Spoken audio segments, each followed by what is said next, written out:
Hi friends, എല്ലാവർക്കും സ്മിതാസ് cooking വേൾഡിലേക്ക് സ്വാഗതം. ഇന്ന് ഉണ്ടാക്കുന്നത് ഒരു ഒഴിച്ചുകറിയാണ് കേട്ടോ. ചോറിൻ്റെ കൂടെയൊക്കെ നമുക്ക് ഉപയോഗിക്കാൻ പറ്റുന്ന ഒരു ഒഴിച്ചുകറിയാണ്. ചീരപ്പിരളനാണ് ഉണ്ടാക്കുന്നത്. വളരെ സിമ്പിളാണ്. എന്നാൽ നമുക്ക് വീഡിയോയിലേക്ക് പോകാം. ഒരു ചട്ടിയിലേക്ക് 3 കപ്പ് വെള്ളം ഒഴിച്ചിട്ട് നന്നായിട്ട് തിളപ്പിച്ചെടുക്കാം. ഞാൻ 2 കപ്പ് ചുവന്ന ചീരയാണ് എടുത്തിട്ടുള്ളത്. തിളച്ച വെള്ളത്തിലേക്ക് അരിഞ്ഞു വെച്ചിരിക്കുന്ന ചീര ചേർത്ത് കൊടുക്കാം.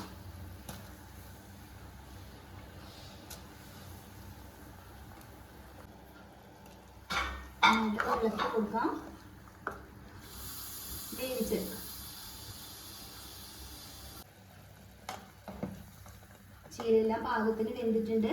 ഇതിലേക്ക് ആവശ്യത്തിനുള്ള ഉപ്പ് കൂടി ചേർത്ത് കൊടുക്കാം. നന്നായിട്ട് ഇളക്കിയിട്ട് ഒന്ന് ചെറുതായിട്ടൊന്നും ഇങ്ങനെ ഉടച്ചെടുക്കാം കേട്ടോ.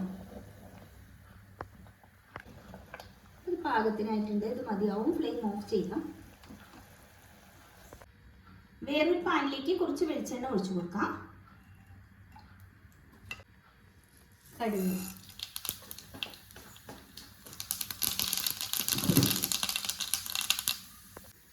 കടുക് പൊട്ടിക്കുന്നത് ചെറിയൊരു സവാള പൊടിപ്പൊടിയായി അരിഞ്ഞിട്ടുള്ളത് അതിലേക്ക് ചേർത്തിട്ട് വെള്ളിലേക്ക് കൊടുക്കാം.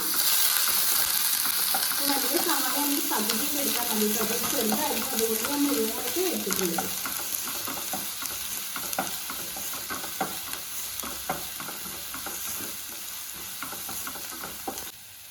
ഒരു 4 വെളുത്തുള്ളി അരിഞ്ഞത് അതുകൂടി ആഡ് ചെയ്യാം.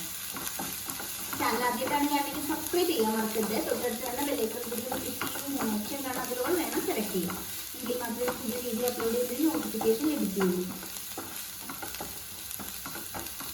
കറികൾ വളരെ സിമ്പിളായിട്ട് പെട്ടെന്ന് തന്നെ തയ്യാറാക്കാൻ പറ്റിയതാണ് കേട്ടോ.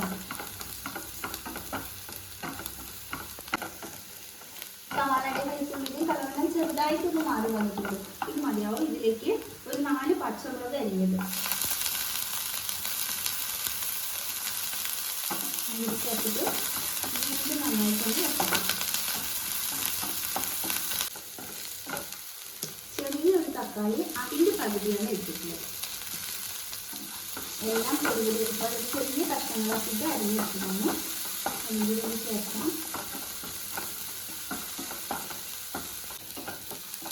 നന്നായിട്ട് വാടി വന്നിട്ടുണ്ട്. ഇത് മതിയാവും.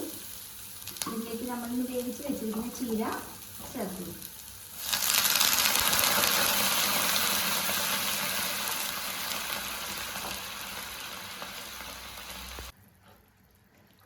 മിക്സ് ചെയ്ത് കൊടുക്കാം കേട്ടോ. ഗ്രേവി ഒന്ന് ഇനി ചെറുതായിട്ട് കുറുകി വരുന്നവരെ മാത്രം വെച്ചാൽ മതി.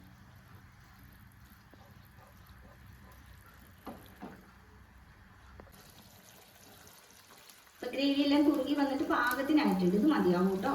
ഫ്ലെയിം ഓഫ് ചെയ്യും. എന്തായാലും ഇതൊന്ന് ട്രൈ ചെയ്ത് നോക്കൂ. വീഡിയോ ഇഷ്ടമായി ലൈക്ക് ചെയ്യാനും ഷെയർ ചെയ്യാനും കമൻറ്റ് ചെയ്യാനൊന്നും മറക്കരുത്. Thank you.